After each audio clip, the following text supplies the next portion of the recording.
His poetry today. It was pretty easy for me to find some poems and bring a little humor, hopefully.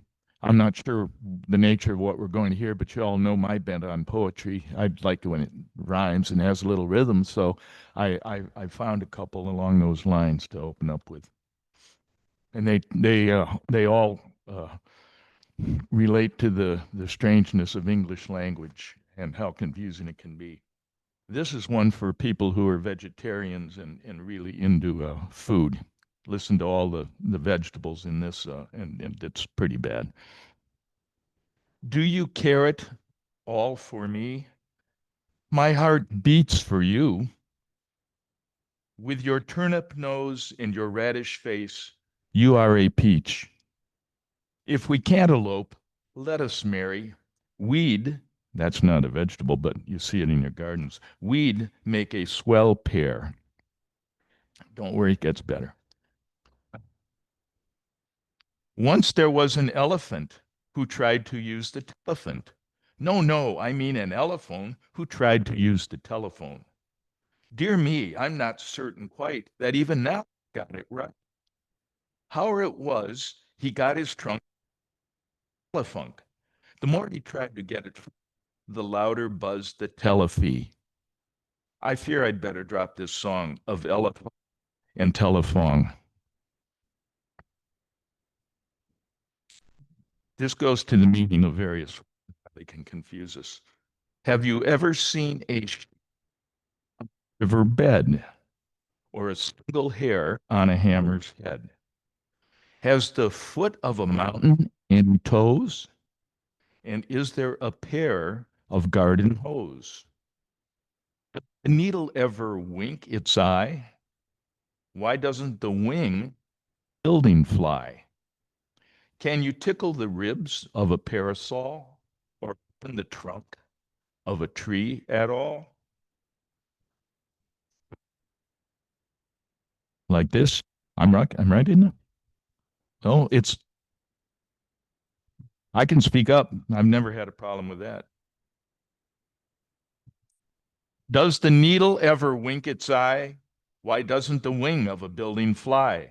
Can you tickle the ribs of a parasol or open the trunk of a tree at all? Are the teeth of a rake ever going to bite? Do the hands of a clock have a left and a right? Can the garden plot be deep and dark? And what is the sound of the birch's bark? More after.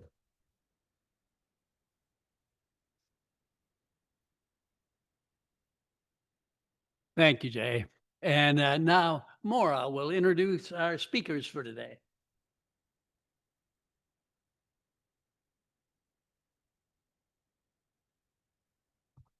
Everybody's taller than me. Is this thing on? No.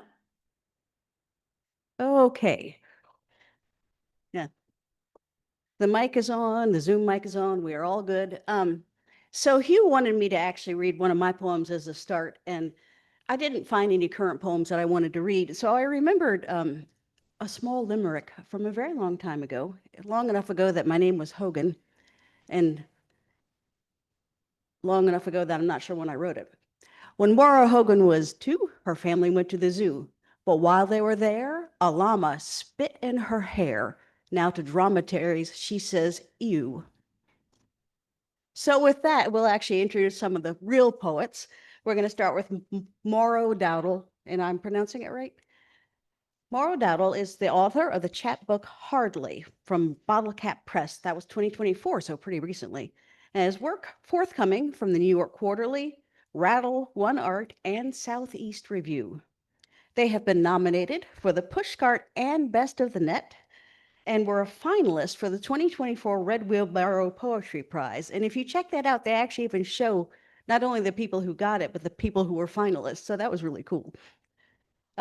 They work as a creative consultant for North Carolina Public Art and run a performance series which features BIPOC and LGBTQIA plus voices. An MFA candidate at Pacific University. They live in Durham, North Carolina. So please welcome Mauro.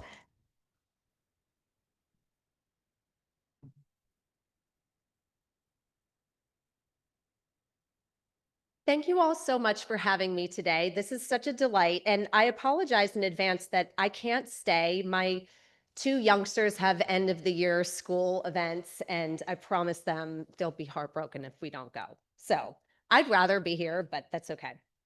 Um, so I was given this opportunity or suggested this opportunity by Pam Baggett, who is another wonderful poet. So I want to throw out a thanks to her.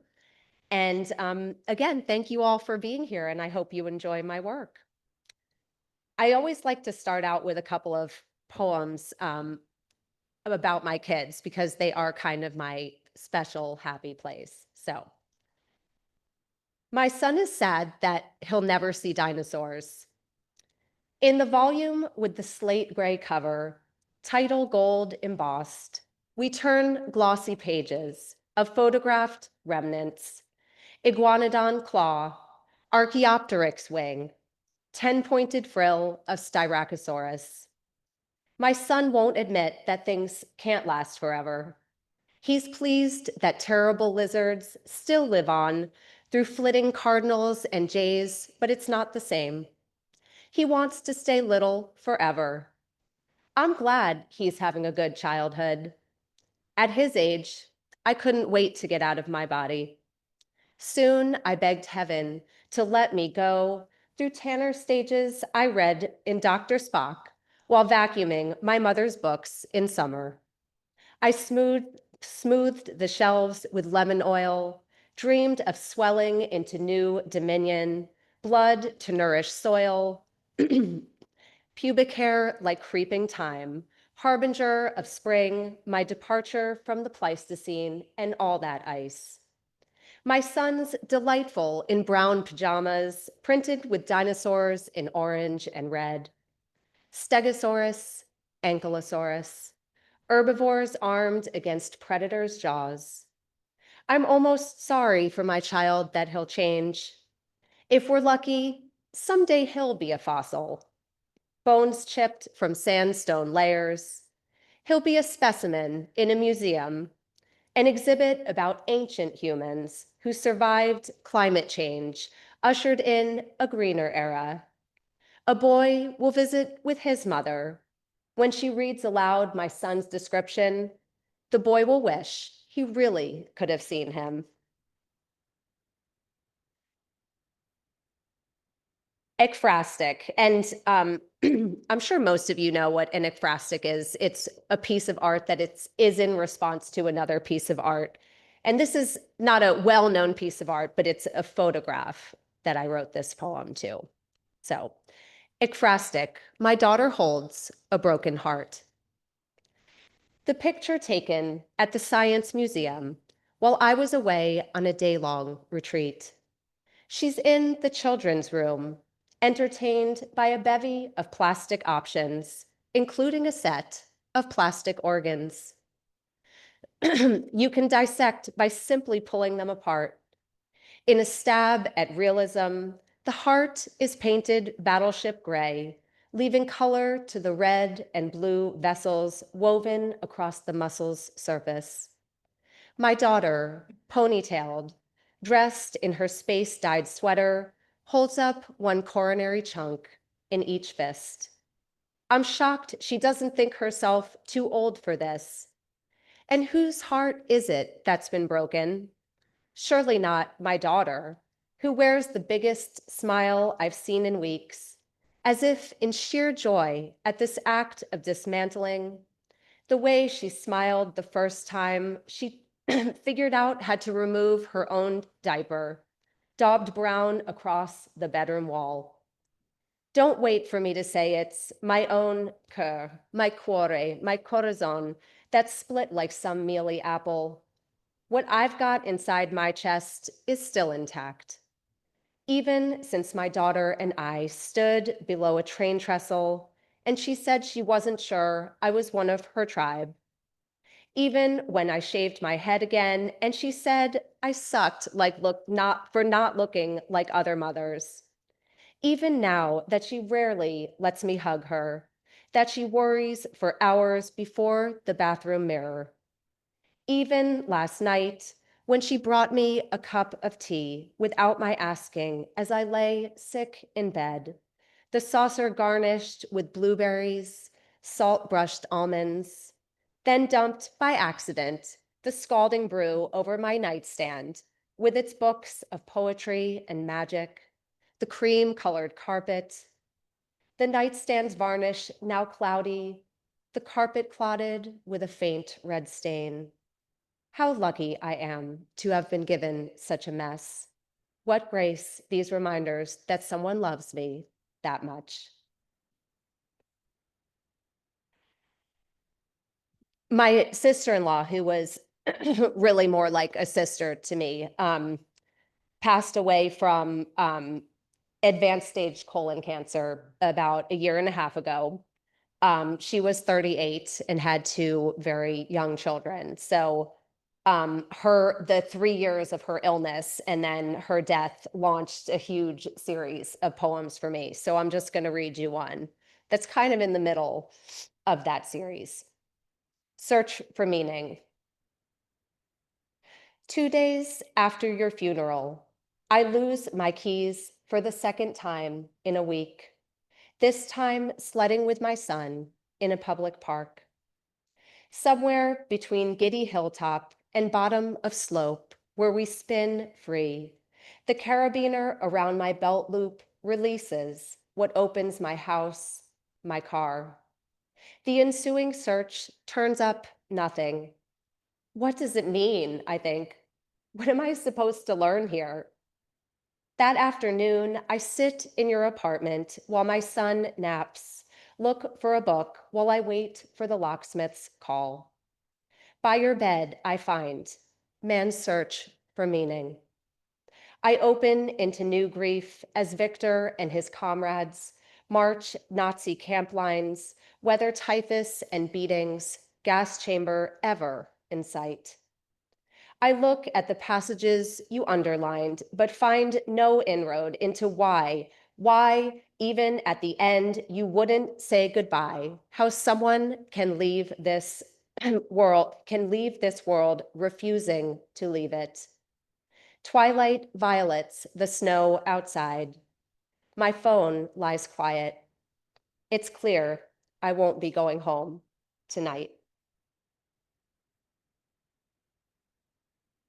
So I'm going to put my two grief poems together. This one is for somebody very close to me in my life. It's another in-law who is in the last stages of ALS.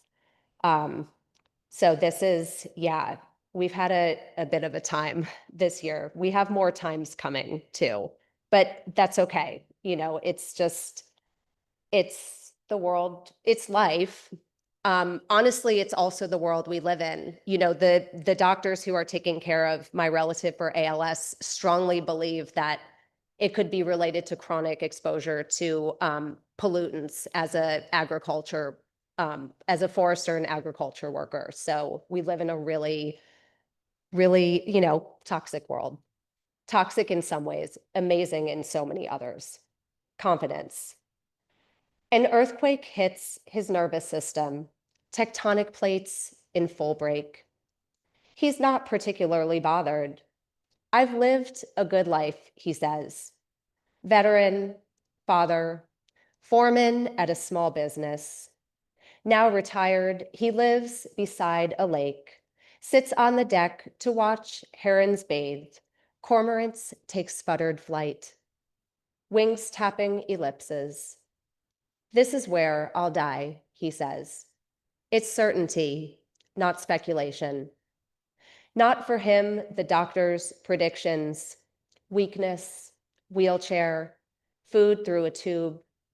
Not for him, confinement or the doleful eyes of his wife, who will have to keep this man, who defines freedom by his cigarettes and beer, bow hunting deer every autumn, hiking the Appalachian Trail 3 times. I have a plan, he says. Somehow I'm the one he tells. The details he spares, but it's there, a scent that comes like jasmine in a darkened garden. He's glad. and I'm glad for him. Thankful for this music made just for my ear. I know he can do it. When the moon splashes full on water, he'll take a last look at the silhouettes of every blooming thing. The loons will announce the morning. So, because in this country and in this state, and the state where he lives at least, there are no options for humane end of life, he actually has not done that and is suffering enormously. But that's a whole nother story, and that's a whole nother ethical and moral thing I shan't get into, but that poem was written before he was in the state he is now. All right, let's see.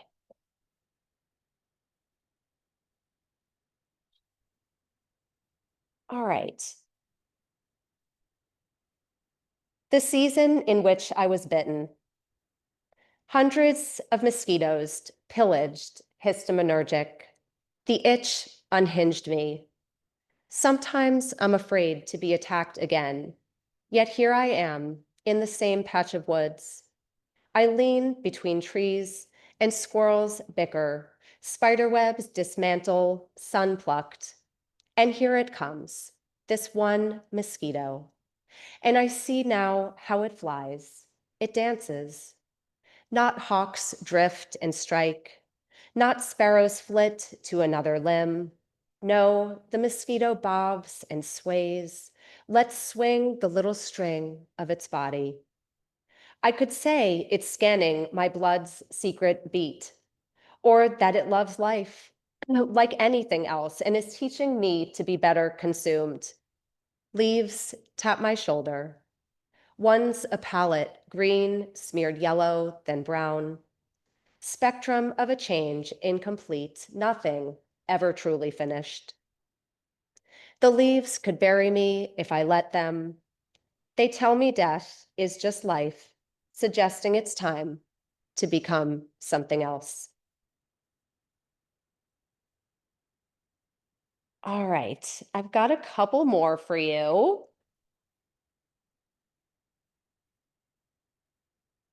right.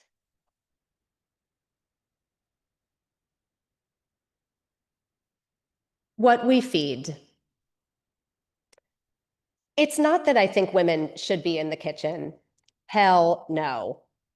But something happens when my daughter and I watch a documentary in which Sardinian matrons spend their days cooking. Kerchiefed, aproned, many cresting a century in age. They shape pasta for minestrone, use ancient starter to bake sourdough. We hold hands, tear up, swear we will visit those terraced hills to find the ones who pour olive oil, chop onion blade beside hand, ignore the men playing bocce or lazing at cafe tables.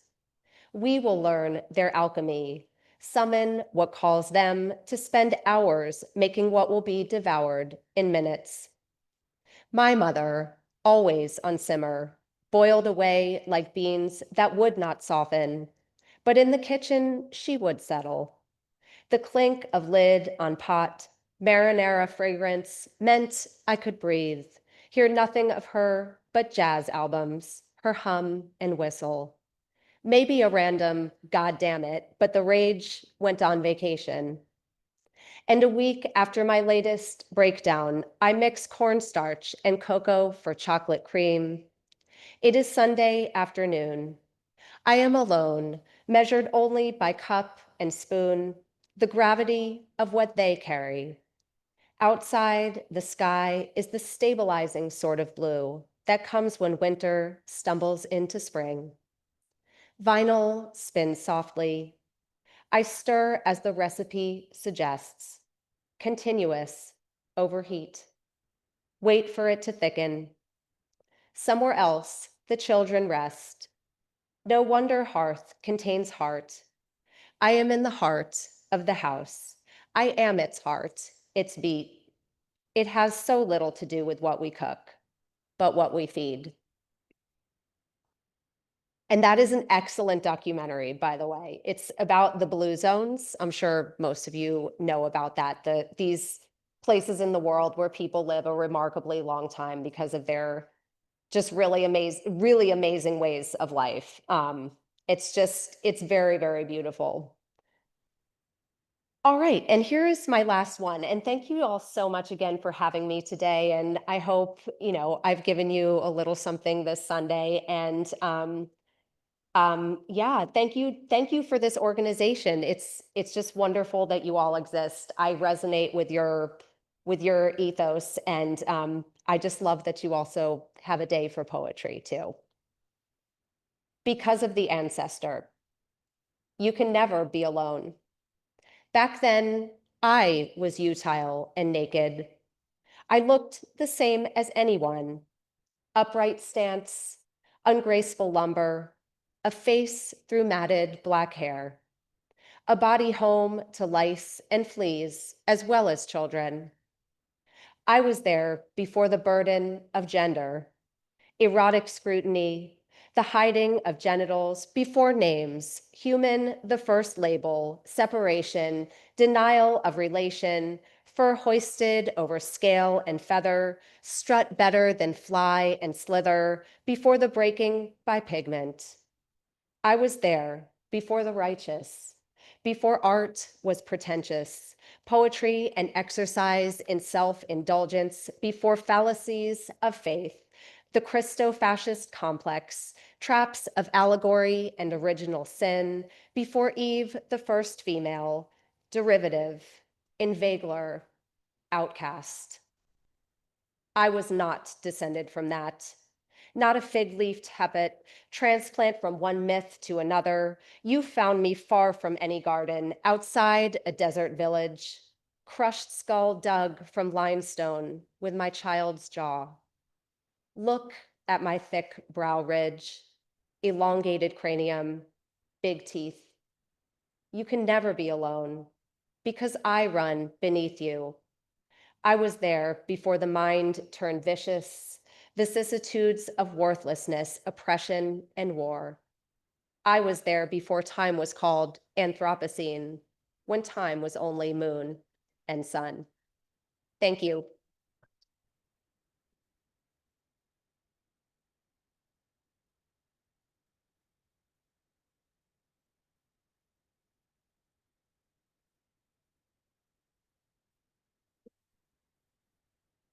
That was amazing. Thank you very much. We're gonna, I rearranged things because Hugh has decided he wants to go last. We're gonna make him enunciate when he comes up. So in the meantime, why don't we bring Eric Peterson up?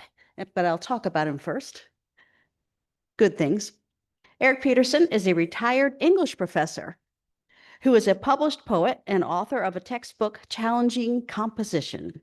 Peterson taught creative writing at Butler County Community College, Pennsylvania, for 30 years and advised the BC3 Writers Club and Facets, the college's award-winning arts and literary magazine. He's the author of Voyages, a book of poetry that was compiled and published during COVID in 2021. A member of the Thoreau Society and Hemingway Society, he is an avid canoeist, fisherman, hiker, and traveler.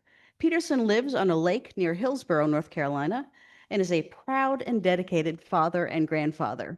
So let's welcome him.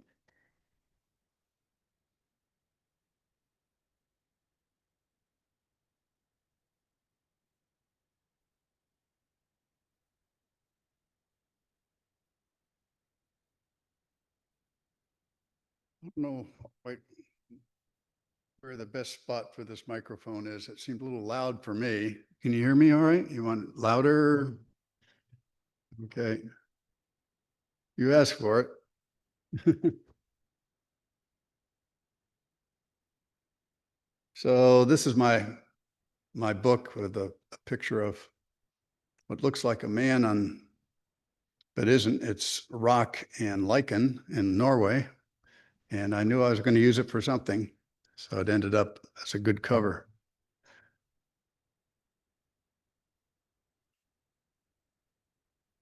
So I'll be reading from poems from that book, except for one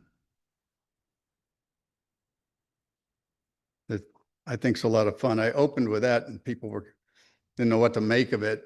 So I'm not going to open with it this time to warm you up first. The book's organized by theme: nature, love, tribulations, humor, and death. And I haven't chosen equal number from each, sort of favorite poems. And each one starts with a haiku. I'm a member of the North Carolina Haiku Association also. Everybody hear me all right? Raise a hand if you don't. Okay. So maybe I'll read the haiku for each one of these just to start. Don't count syllables, and not necessarily perfect. Besides, that's old-fashioned. Supermoon's warm breeze ripples her shoreline shadow, elusive heron. I'll read these twice because that's a good practice with haiku, because it's hard to catch it the first time. Supermoon's warm breeze ripples her shoreline shadow, elusive heron.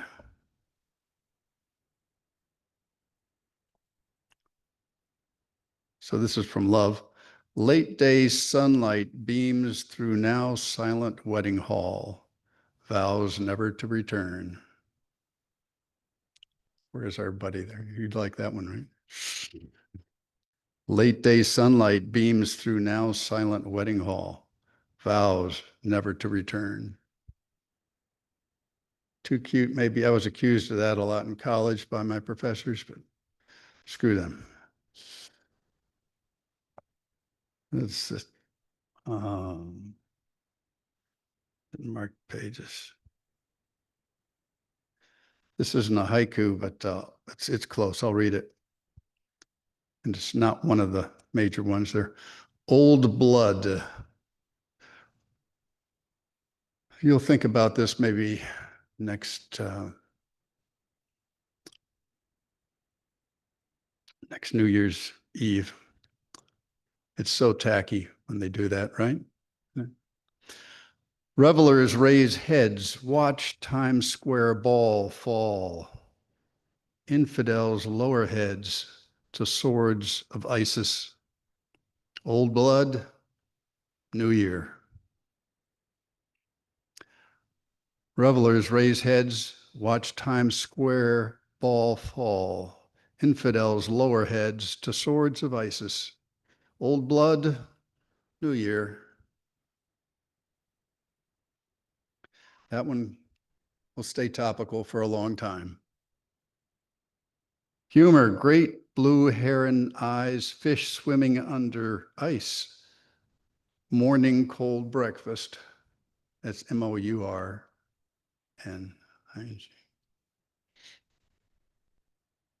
Great blue heron eyes, fish swimming under ice. Morning cold breakfast.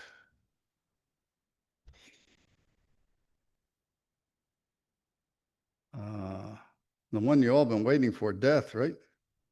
It's not, well, I got a couple here. This one is another one that's too cute. I get two of them. Wood chipper. I've done some of that. Our clogged wood chipper gummed branches as we fed it outside the nursing home. Oh, that's a bad one. I know wood chippers, and they do gum up sometimes. But our clogged wood chipper gummed branches as we fed it outside the nursing home. I have a weird sense of humor. All right, death. Death. Snow pillows, cedars, bowing to weighty command. January storm. Snow pillows, cedars, bowing to weighty command. January storm. All right.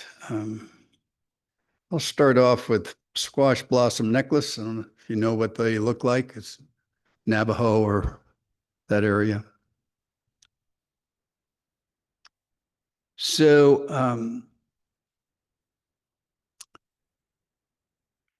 my wife and I wanted children, and she was told by her doctor that she likely couldn't have any, but that he was able to, I'm not sure what the term is, open her fallopian tubes with a technique that blew air in there. Said, run home and make love to your husband soon, today. So being the good husband that I was, I obliged.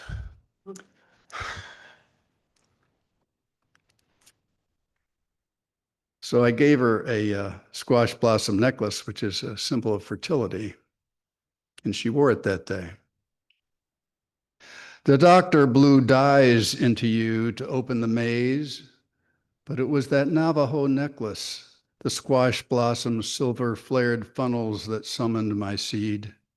Your eyes blazing blue-green like those turquoise stones as a squash blossom circled your neck, danced down each side to its crescent center whose luminous arcs flashed past brown mounds down to your fluted blossom, glistened off burnished beads, and streamed up to a lone stone lighting lost pathways now open to your fertile core.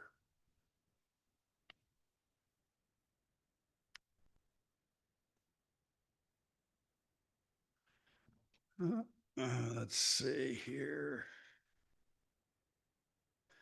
Can you give me like a 3-minute notice when it's, I know, but when it's 3 minutes left, let me know, okay? Or something like that. I wrote a lot of these just from my home in Pennsylvania, looking at nature. One night, in a February frozen with regret, I awake to soft crunching of snow below my bedroom window. Deer paw through a crust of thin resistance and burrow their warm muzzles of resolve into the underbelly of white sleep to nibble a hidden, wet morsel of periwinkle long buried. That same moonlight now shadows your secrets and halos your form, undulating like sand dunes on a warm Moroccan night, teased by a desert breeze until I nuzzle you awake. And another love poem here, sort of. Lover's Lane. This was a midnight walk, just felt like, let's go for a walk. Fireflies tease like distant galaxies.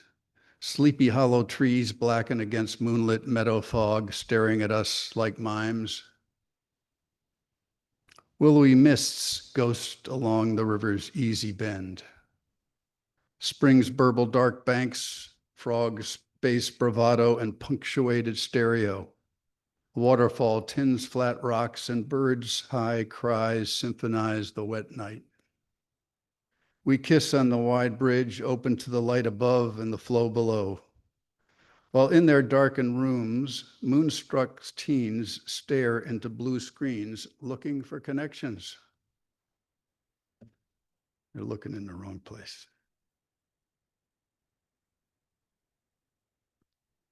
All right, so here's a subject all in our minds, passing away. I remember going by cemeteries, sometimes there'd be a backhoe out there digging a grave. It seems so impersonal, don't you think? So I wrote this poem. No backhoe, please, to dig my grave. No headphones, cell phones, no diesel stench, clank, or rattle. Just some of your time, gravedigger. To sweat silent over a spade. When you pierce the ground and scoop up each rich, rich shovelful, imagine removing layers of a life. Gravedigger, sigh when you carve and lift that tender grass of childhood and set that sod aside in the shape of a grave. Smile at the fertile topsoil of youth, churning with impatient yearning. Plunge your spade into striving adulthood, busy with rewards and challenges, and pain. Notice how that topsoil gives way to denser subsoil of sturdy grit as you dig deeper into the heavy clay of middle age. Denser still with loss and regrets. Weep as you scrape down to where memory collides with the brittle rock of hard years. Take this time, gravedigger. Take this time to lay down your spade. Pause to ponder your final decade. All right, now, let's see, one thing I've learned about reading is your very best intellectual poems are not always the best choice. Because you get one reading and you got to follow them. So I got some humor coming up. Okay, so I don't know. Some of you are thrower outers and some of you are hoarders, right? And some of you are maybe somewhere in between. I think that's where I am.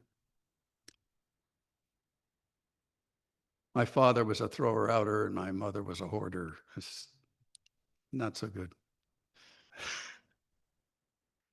This is called Junked.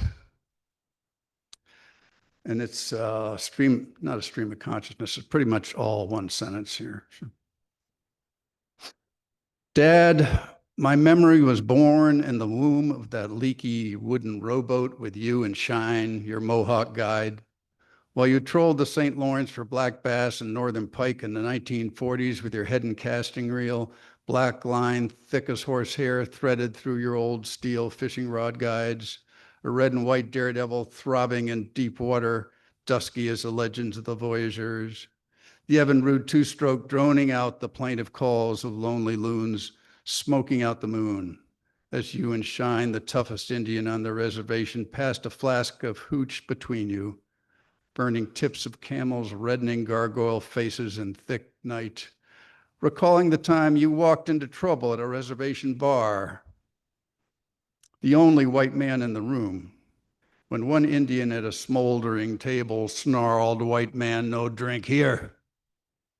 Sweat soaked into your lumberjack shirt as he repeated, "I said, a white man, no drink here." You edged forward on your stool, grip tightening on the mug of Genesee beer just as Shine strode in to meet you, stared them down in their dark corner table and said, "He my friend, he'd drink here with me." They dropped their heads as you two drank together and laughed about the time Shine and his friends netted a 100-pound muskie in the rapids below Messina before they were locked down to Seaway Progress.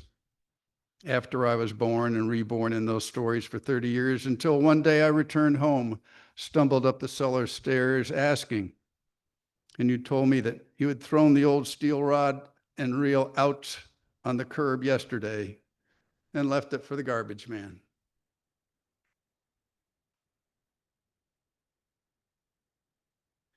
Okay, Lady of the Lake. That sounds familiar. It should be. I stole the title. Right? Tourist information, summer help standing by a big. Okay, so let me set the scene here. So this is up in Canada, and I'm walking into this visitor center. All right. Tourist information, summer help standing by a big maple leaf flag. A carefree college girl bored with her backwoods outpost assignment. "Welcome to Calabogie," she croons through a practiced, alluring smile. Enraptured by her radiance, I watch her glide to the picture window where the sunset flames through her wispy, thin linen dress, etching ever tantalizing details within. Our lake's beauty is breathtaking, don't you agree? She purrs as she turns and smiles again into my wide eyes. A sudden impulse stirs in me until doused by the cold waters of distant marriage bonds. I can only admire the view now and remind myself that I came here to fish. But oh, Canada.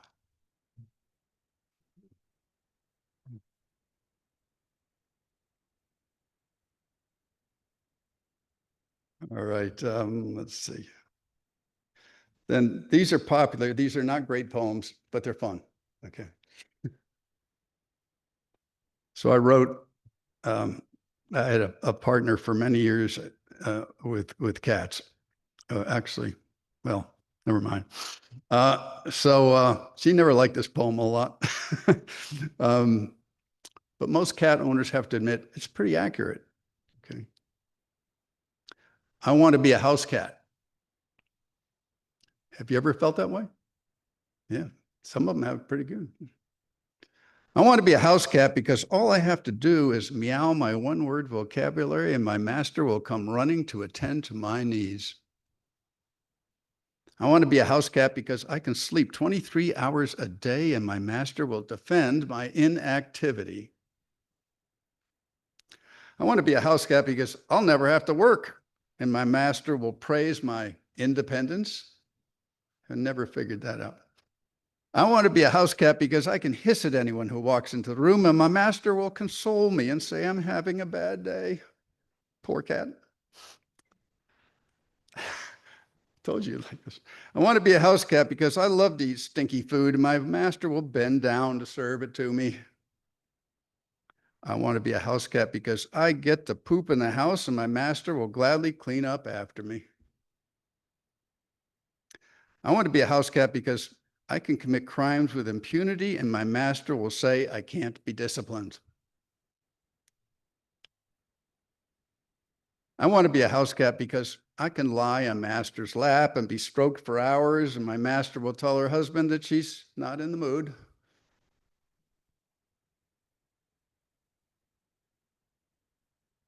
I want to be a house cat because I can be a walking flea bag of allergens and my master will deny I'm the problem.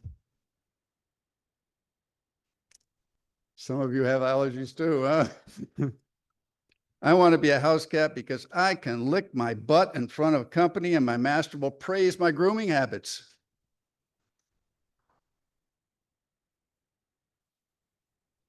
I want to be a house cat because then I'll be master and master will be my adoring slave. Now, I couldn't let that go, so I had to write a poem called Don't Want to Be No House Cat. And this is from a barn cat's point of view, and they don't always have it so good, right? But they got pride. They have pride. All right, here's my accent of, well, you'll figure out where it's from. I hear tell house cats got it real good. They get duck and chicken and turkey served to them out of a can and heaps of dry food that never run out. Same with the fresh water they can see through and flowery smelling place to poop and pee in and curl up on the couch and watch TV and never have to scratch because they ain't got no ticks nor fleas in their fur. And if and they get a mat, some servant, usually a female, cuts or combs it out till the fur is soft and shiny. Then they stretch out and sleep all day till time to poop or eat or get put in a cage and taken for a ride in a vehicle every now and then to somewhere where they don't want to go, judging by the sounds of it. And once in a while, and they don't come back at all sometimes. You know where that is. Now, it do sound mostly comfortable like, but it ain't no kind of life for the likes of me, a barn cat. Yeah, I admit I growed up in a barn. It weren't some fancy house, but leastways I get outside and do more exciting things than playing with a ball of yarn and shucks. I get to chase real mice. Now, they ain't duck in a can, but they have a nice crunch to them, and I done catched them my own self by using my wits. And furthermore, I get to climb genuine trees that have real bark on them instead of polyester carpet-covered plywood them pussies in the house climb on who think they's are the cat's meow and with a little bitty jump. Hell, I get to be on TV instead of watching it because I climb high in a tree and moan most mournful, pretending I can't get down. Till someone calls the fire department to rescue the poor helpless kitty. That's me.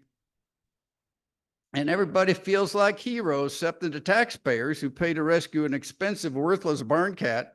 And then there's other excitement too, like teasing dogs, watching them bark their fool heads off while I hiss from a high branch.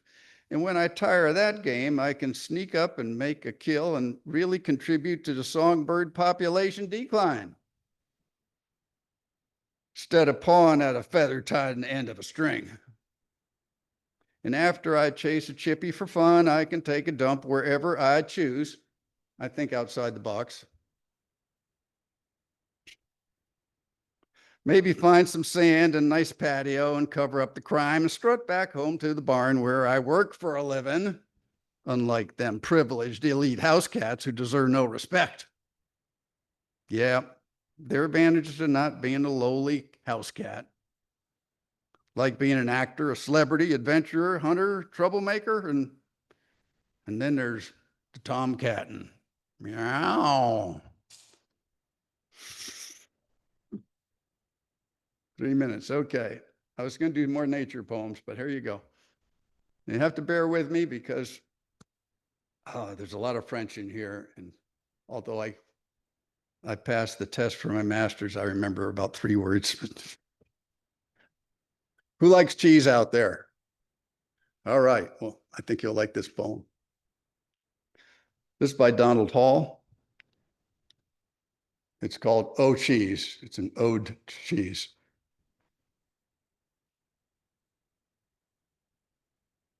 It's just fun to read and listen to. In the pantry, the dear dense cheeses, cheddars and harsh Lancashires, Gorgonzola with its magnanimous manner, the clipped speech of Roquefort, and a head of Stilton that speaks in a sensuous, riddling tongue like druids. Oh, cheeses of gravity, cheeses of wistfulness, cheeses that weep continually because they know they will die. It's supposed to be funny. You can laugh. Of cheeses of victory, cheeses wise in defeat, cheeses fat as a cushion, lolling in bed till noon. Liederkranz, ebullient, jumping like a small dog, noisy. Point Levesque, intellectual and quite well informed. And Montalais, decent and loyal, a little deaf in the right ear. And Brie, the revealing experience, instantaneous and profound. Oh, cheeses that dance in the moonlight, cheeses that mingle with sausages, cheeses of Stonehenge, oh, cheeses that are shy, that linger in the doorway. Eyes looking down, cheeses spectacular as fireworks. Here's a tough stanza. Ray Blanchon, openly sexual. Caffrey, like pine trees, small at the timberline. Point du Salish, in love. Caprice de Dieu, eloquent, tasteful, like a 1,000-year-old hostess. And Dulce Latte, always generous to a fault. Oh, cheeses, oh, village of cheeses, I make you this poem of cheeses. Oh, family of cheeses living together in pantries. Oh, cheeses that keep to your own nature like a lucky couple. This solitude, this energy, these bodies slowly dying. Thank you.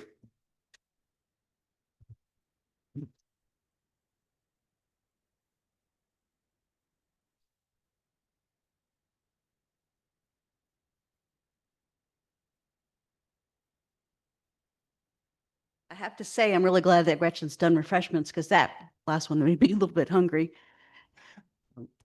So what we have now is one of our own members, officially Jeff, but we all know him as Blue Marvin, grew up moving every 4 to 6 years as the quintessential preacher's kid.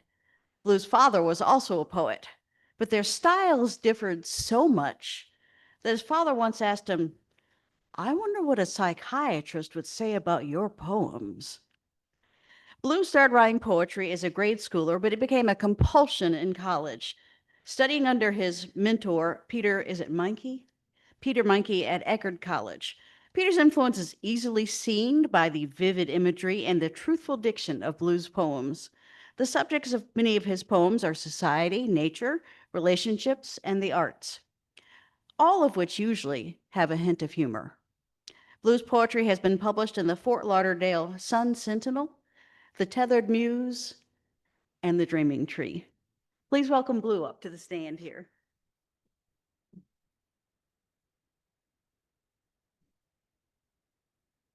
Thank you. For your cheese poem, just a little off the side, whenever you entered my brother's kitchen, he had a cross on the wall with the wheel of cheese because it was cheeses on the cross.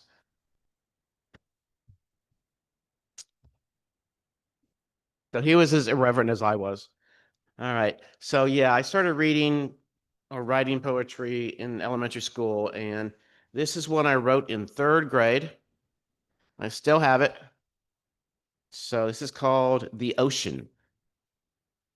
I rumble and stumble, and I can roar the daylights out of you, and I can tear you down.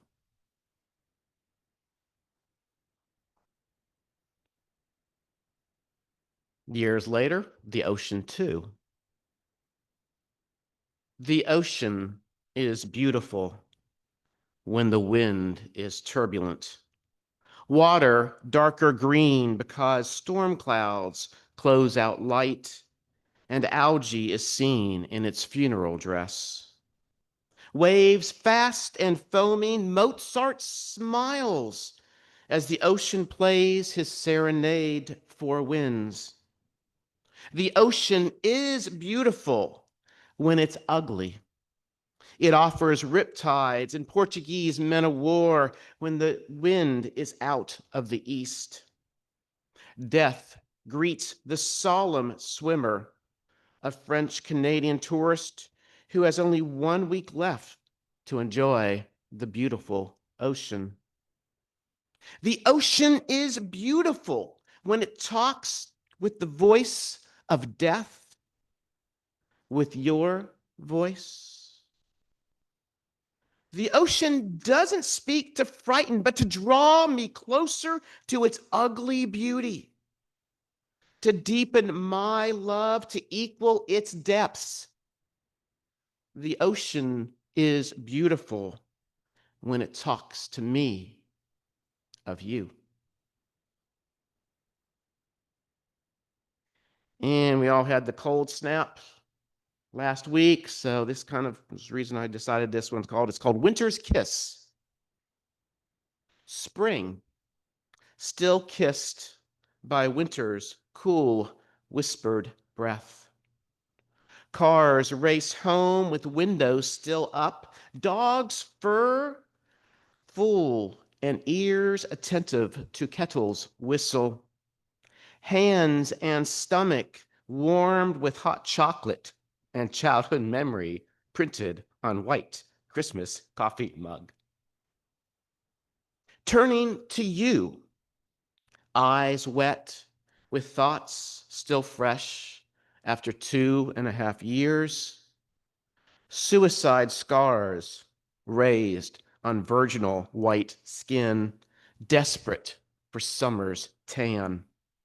Embrace in selfish need to withstand the onslaught of self-replicating actions, wrestled fear, desperately driving for a pin, but losing in points, anxiously waiting for notice of passage in mail 4 weeks after test, fighting demons, warring in gray matter over contested reflections of life's important wanderings.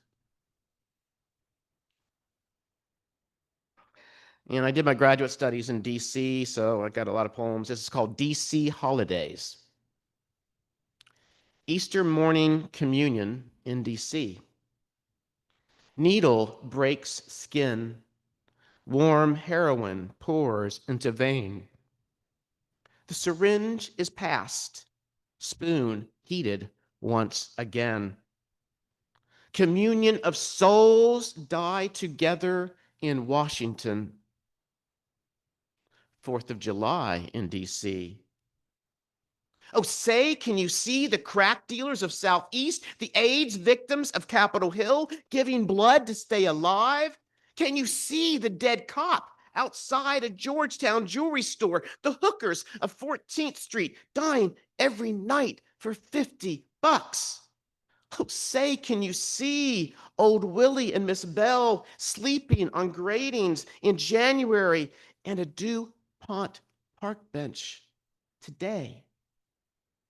It's easy to be the home of the brave with your head turned. Let's raise the flag. Let's give some gold medals. Let's play ball. Christmas in DC. It's here. The spirit of Christmas has come to Washington. The city finally has enough grates for the homeless, all the bleach and disposable needles a junkie could want. The teenage mothers have free condoms courtesy of DC public schools. The honor, the mayor, and his aides have received their Christmas indictments. The spirit of Christmas lives. Check out the church, see the steeple, open the doors. There's all the beautiful people.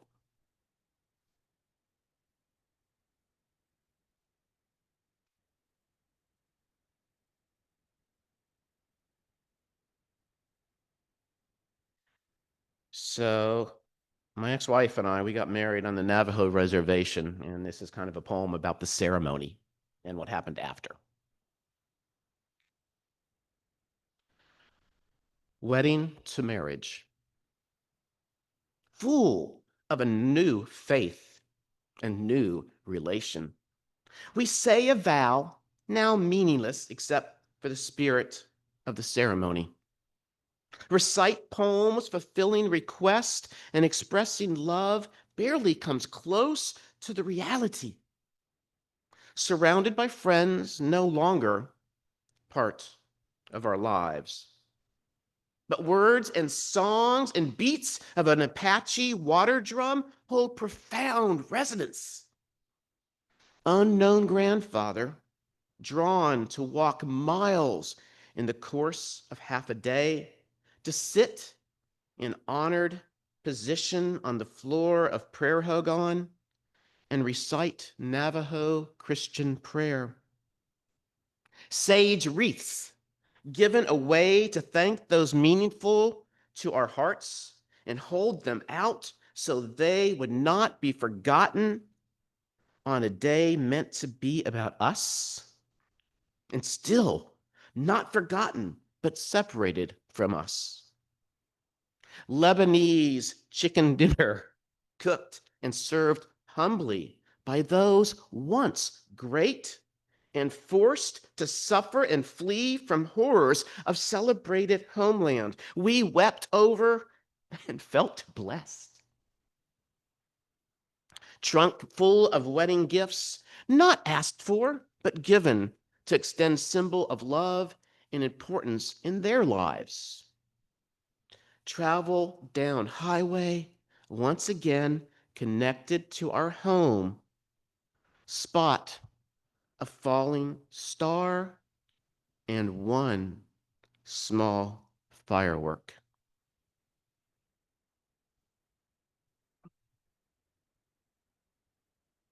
Now, I don't generally rhyme, but I will read one. This is called Death by Air and Sea, a sonnet. Death by air and sea, rising up to greet me. Off the bridge's railing, false delusions of sailing. Turn the wheel to windward, enter whirlpool as it roared.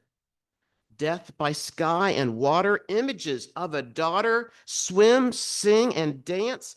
Deep sea swell trance, whisper flesh off bones, falling back toward home, arms outstretched to slow descent. Home off course, not what I meant.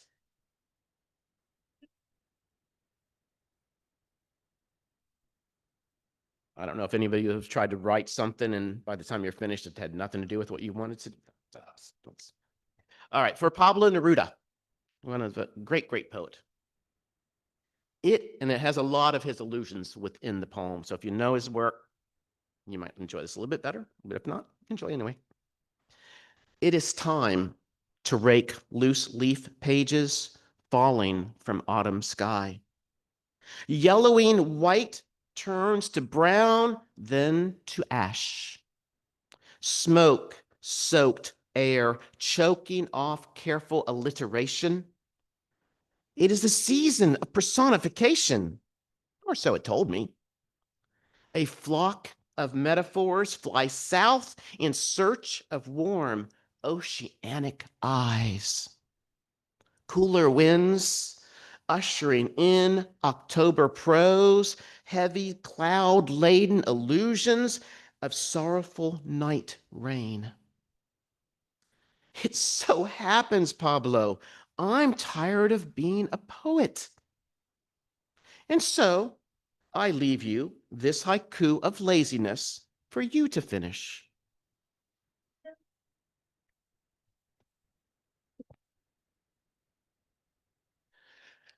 The logic of nature. Smoke from an unseen cigar floats up to my balcony and in through open screened windows. Crosswind brings damp smells of the approaching storm, attempting to disguise the heavy scent of the counterfeit Cuban. Rain beats on sills, collecting puddles that run off onto freshly vacuumed carpet, releasing faint odor of cat urine from former tenant. Storm arrives, announced by angry thunder, darkened room lit by in sudden flashes of light. Count 1, 2, 3, 4, 5, crash, 1 mile away. Musical rhythms strummed by drops hitting chimney flue. Thoughts of a childhood storm, Kansas sky, turning black, moving closer to my front porch observation deck. Hurried by mother into basement. Listen to transistor radio reports until late at night. I fall asleep. Wake to neighbor's house demolished by tornado. Questioning the logic of nature. And these are some of the last, I'll finish up with some of my newest ones. This is called Winter Solstice. Longest night approaches, bringing promises of longer days. Path covered with leaves from unfunded season disappears from sight, discovered by practiced steps. Barren trees reveal million-dollar homes, owners unfamiliar with gift, hiding behind backyard garden walls. Bridge crosses stream, housing trolls once imagined by daughter. Follow red-winged blackbird, which alights next to fairy hole at base of hollowed out tree. Remembering fantasy world of younger boy who now takes pleasure in the reality of nature.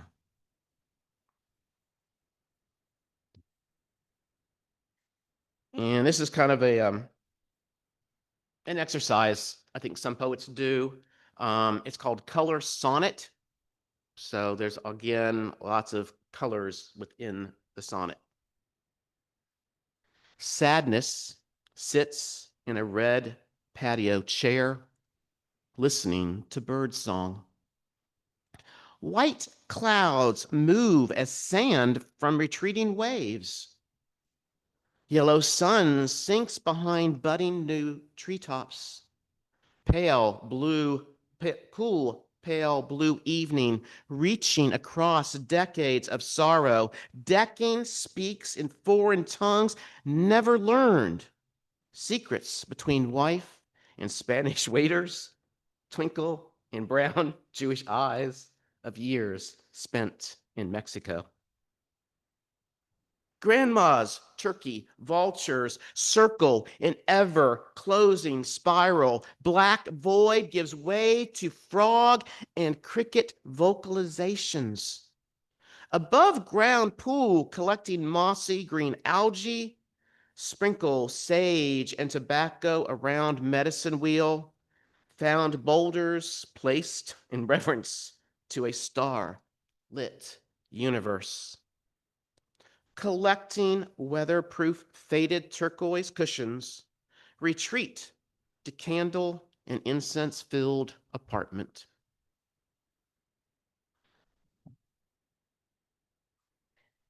This one's called Sweat, and it's not the sweat you're thinking about. It's referring to the Native American ritual. Tobacco ties and hand-cut ribbons blow on strings between two trees.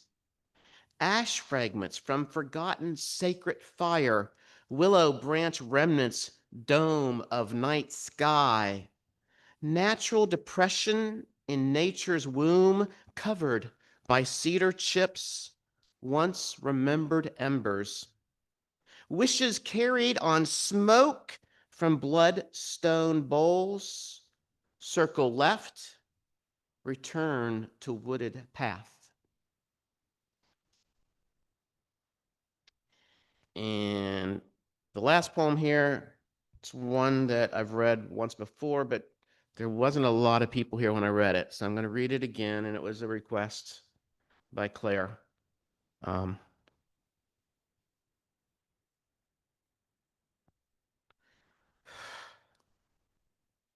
It's called The Roommate.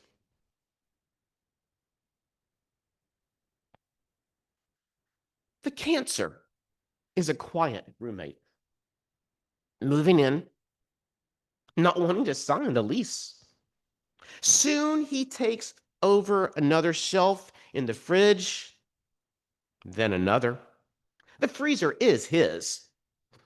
Closet space, as limited as it is, I find my jeans and t-shirts folded and sitting on the foot of my bed. My shampoo and conditioner are relegated to the back of the toilet. He claims the parking space. I park in the street. When I arrive back home after a long weekend away, I find the locks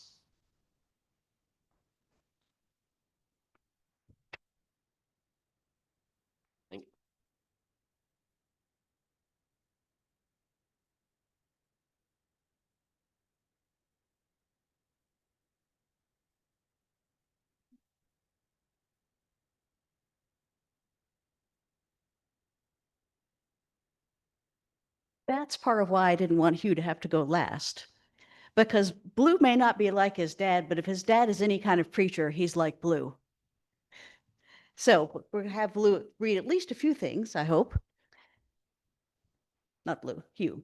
Hugh Giblin is a sometimes poet, sometimes activist, and sometimes supporter of the Ethical Humanist Society of the Triangle. He is also a master of the brief bio form.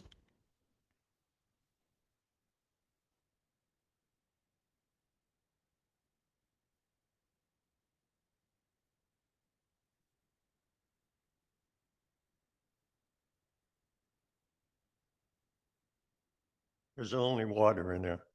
So I wanted to give you a feeling for where poetry is in the United States right now. As you know, Europe values poetry a lot more than we do. And did you ever get on the internet to look for something simple and spend an hour trying to do it and trying to find it? I mean, you know.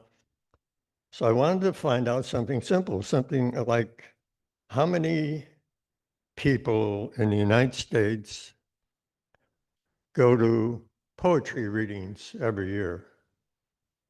Did I find it? No. I did find a couple of interesting things. 12% do read poetry, and men more than women, and that really surprised me. And 24% of single people, as opposed to 12% married.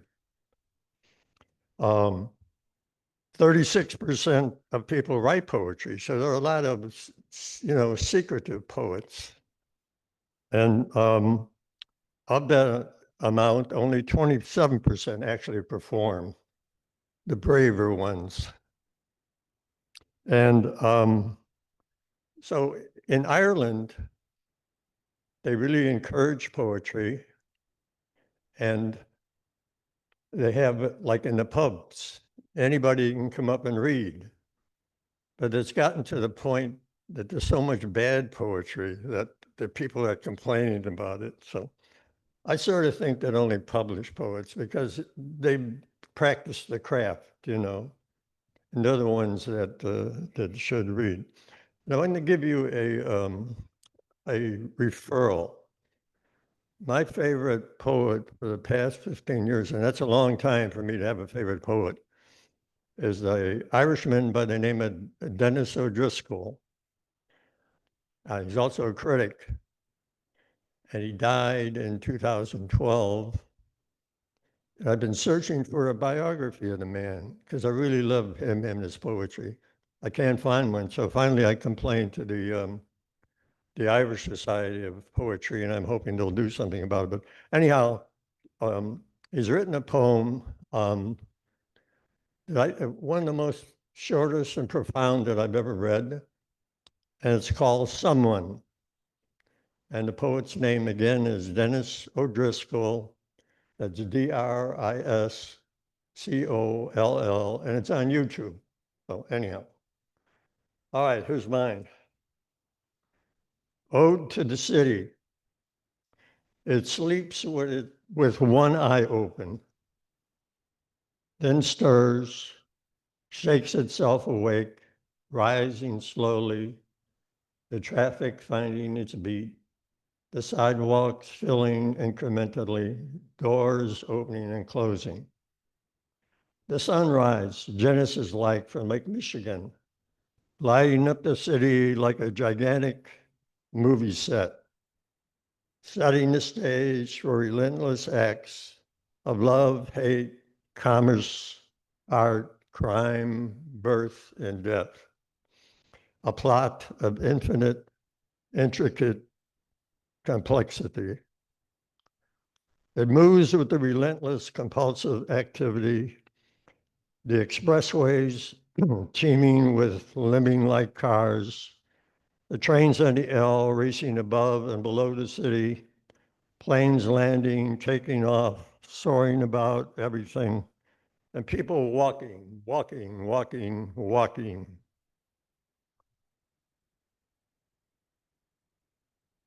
The city rumbles, vibrates, shakes as it would burst and crumble.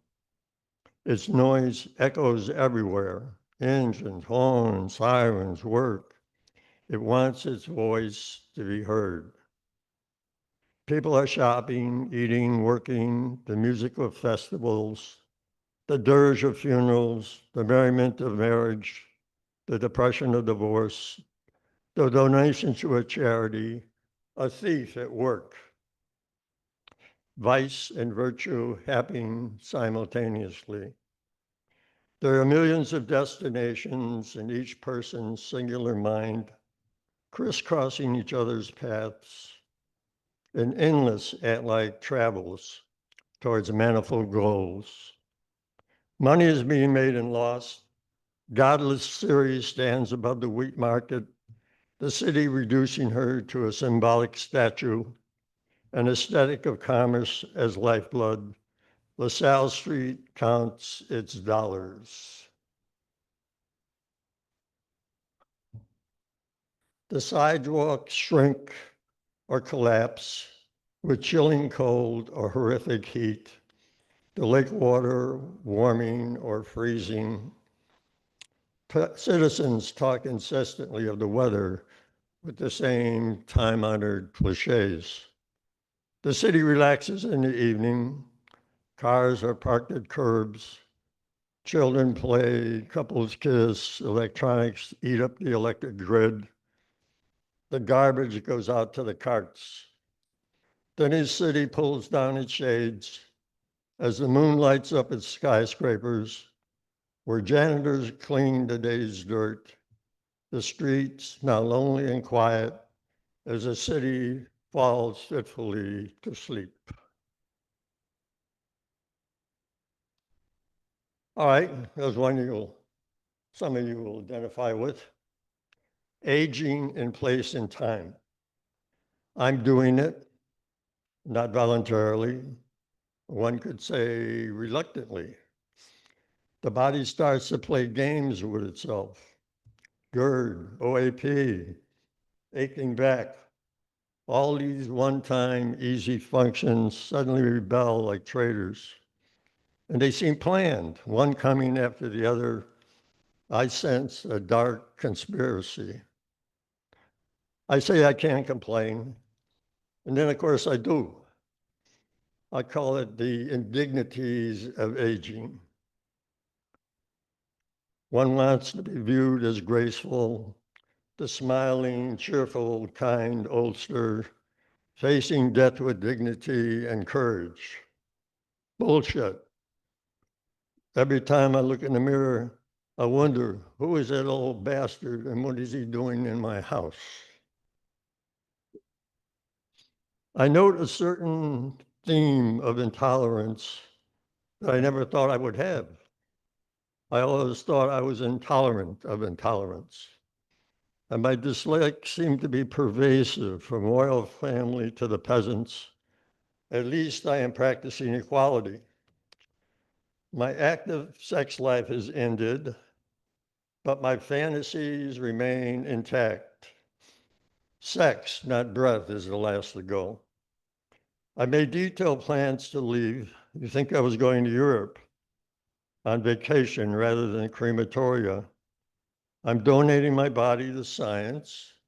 They will have intimacies with it that I never had the privilege of. Some people find this gauche or frightening. I have no problem thinking of the process, although I wouldn't want to be there watching. In the end, I will wind up ashes in an urn, half of which will be under a tree, the rest scattered on a Chicago street, the one I lived on growing up. I can see people shaking their heads, maybe calling the cops on my friend, but the end will be my ashes after a hard rain, swept down into a sewer on Clark Street. I always wondered what was down there. Meanwhile, half of me, let's call it the good half, will be resting comfortably under a dogwood tree, blooming in spring, shivering in winter, just like real life. So this is called The Visitation. I was in the church alone, the altar somber, dark, light filtering slowly in through the stained glass windows, causing iconic figures to seem to move. The confessional stood still, holding their sinful secrets. Vigil lights flickered under the Virgin Mary, who stood, hands clasped, eyes towards heaven, but her feet standing on a crushed serpent. Saint Sebastian, the martyred Roman soldier, stood stoically in solid white marble, with arrows stuck in his broad chest.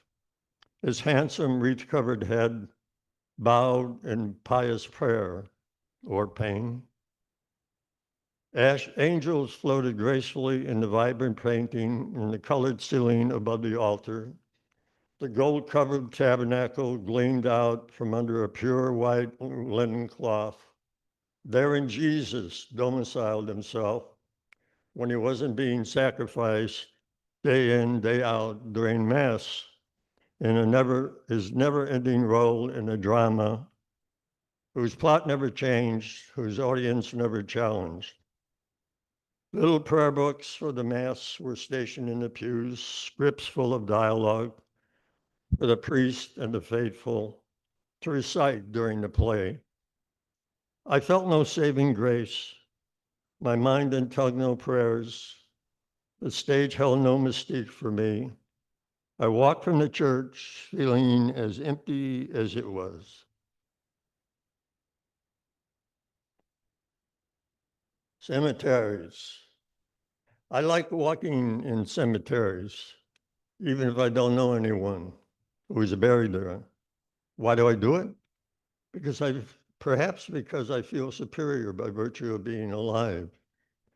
I feel safe with the dead, knowing they can't hurt me, and a kind of universal compassion. But mostly it is the ambience, the quiet room space, the architecture of the tombstones. I see obliques, pyramids. The Egyptians have nothing on us.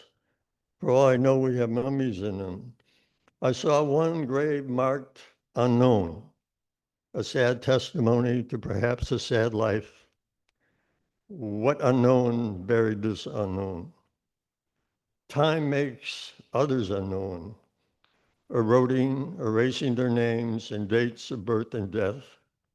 There is neglect in death as there is in life. The graves testify to that. Cracked tombstones covered with grass and weeds, names obscured by dirt. Some are ostentatious, as the deceased wanted more than he or she got in life. I especially like mausoleums. Many are open to enter, and one feels like an uninvited voyeur. I opened the door quietly and approached the tomb. Death seemed so lonely. It seems like an extravagance, this elaborate condo for the dead. What were they trying to prove? They carry their superiority with them, the common graveyard too common. They want privilege unto eternity. Angels praying, hovering over graves, as if they were protecting the occupants when they clearly need no more protection. Crosses dot the cemetery like road signs.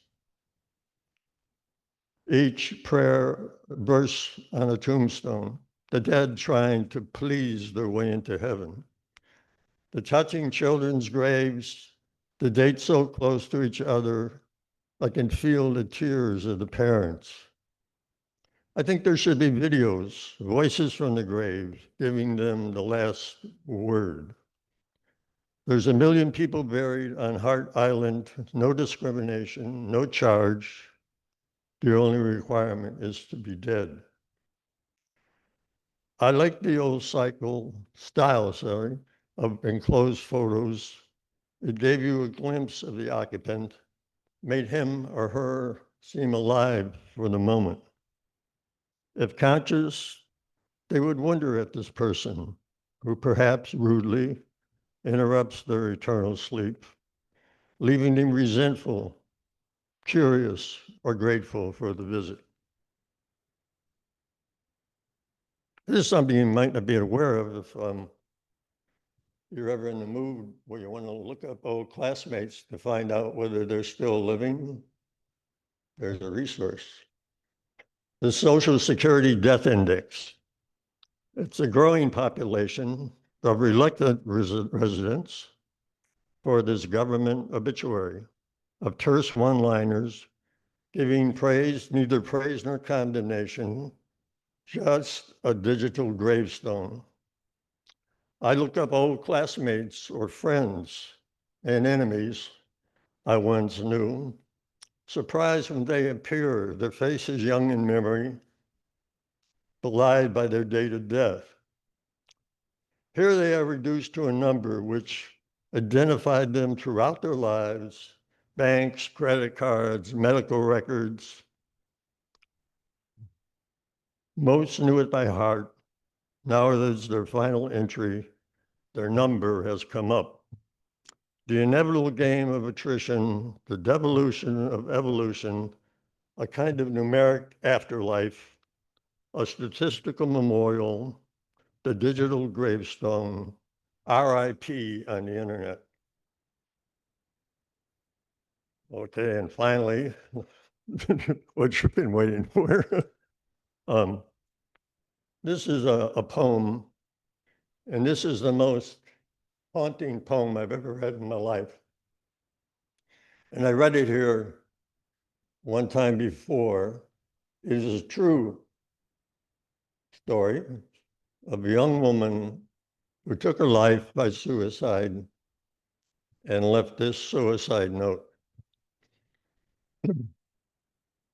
That's called No Comment. No comment was what her suicide note read. 2 words to sum up her life, as if it weren't worth commenting on, or she couldn't find the right words. No comment might have displayed her disdain for her life itself, dismissing her death as inconsequential to her and those who knew her. No comment, a metaphor for suffering deep despair that words could not express, or perhaps just her existential ennui. No comment avoided cliches, passionate protestations, accusations of mistreatment, attempts at posthumous pity. No comment is but a prelude. The final statement is her body, to fill in the blanks of her death within the context of her life. No comment was perfect prose. Her privacy protected to death, somehow brave and modest, the no comment that said it all. Thanks.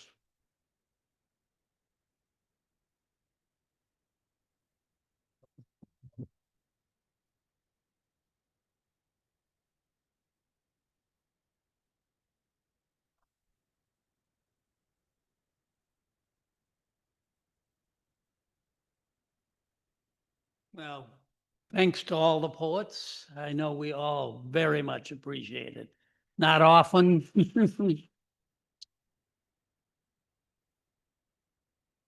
It's not often we have the opportunity to hear a series of poems in one sitting, so it's a privilege. Our society is an all-volunteer organization. We receive no money from any other organization. We survive due to our commitment to our common goals. That together we can continue to provide a place where ethics and shaping a more caring and thoughtful world is our ultimate concern. So we pass the basket and thank you for your generous donations. Normally at this time we have a question and answer. We only have a little time left, so does anybody want to make a comment or anything before we move on to announcements?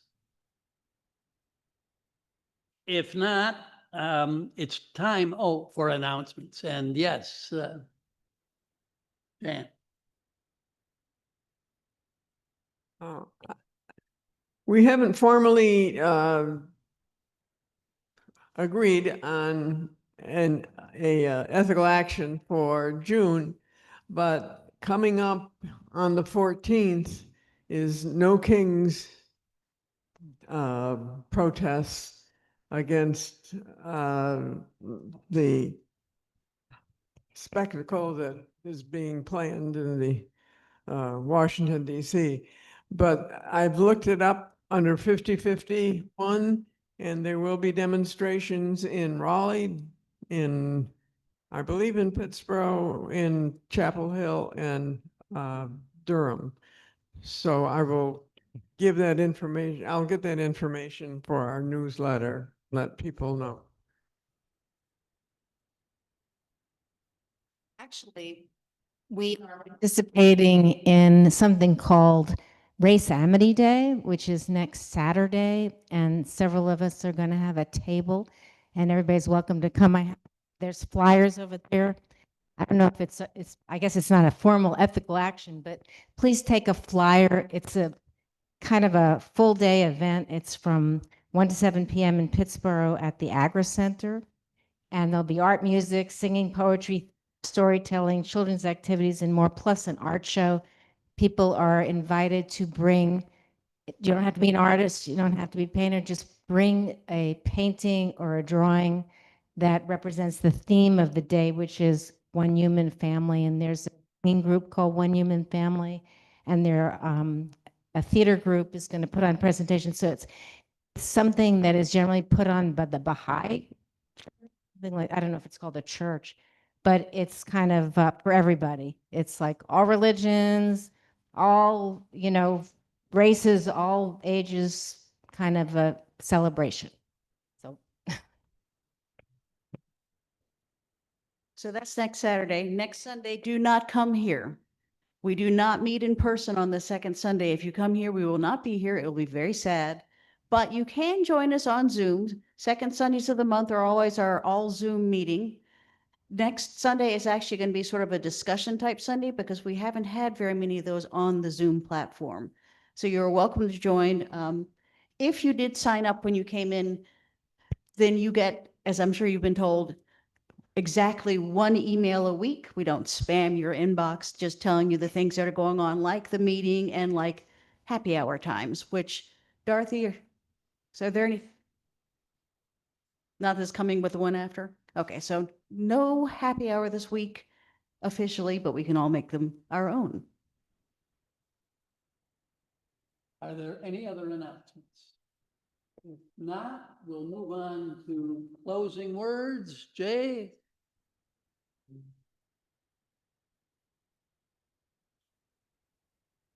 I had another poem, but we've had a lot better poetry than what I picked out. So in the interest of brevity, I'll just do this quick one and then we can get to Gretchen's great refreshments.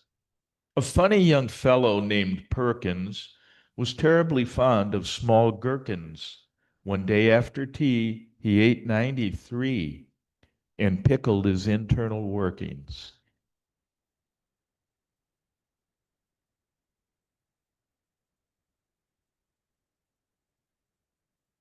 Thanks, Jay.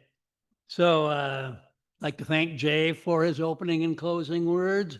Gretchen, I'm sure, has made fabulous refreshments, as she always does. Mary, thank you for being the greeter.